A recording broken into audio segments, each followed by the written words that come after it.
តែជាមិត្តនិស័យឲ្យមានថ្ងៃស្គាល់អ្នកម្នាក់ម្នាក់សុទ្ធតែមិនធ្លាប់គិតបទចំរៀងរឿងមិនផាស្រឡាញ់អ្នកគ្រប់គ្នារីករាយនឹងពេលវេលាមានមិត្តខ្យល់ត្រជា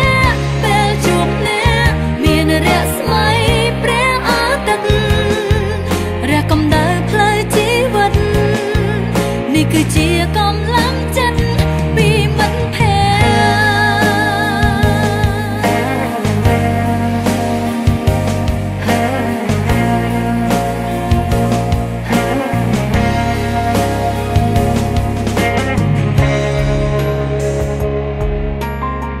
ទ្វីបលោកឯកា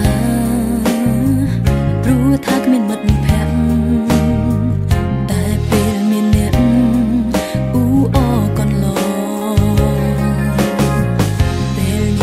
គ្នានឹកឃើញគ្នាមួយនេះផងនេះជាបំណងនៃចំរៀងនេះនិស័យឲ្យមានថ្ងៃស្គាល់អ្នកម្នាក់ម្នាក់សុទ្ធតែមិនធ្លាប់គិតបទចំរៀងរឿងមិត្តភក្តិស្រឡាញ់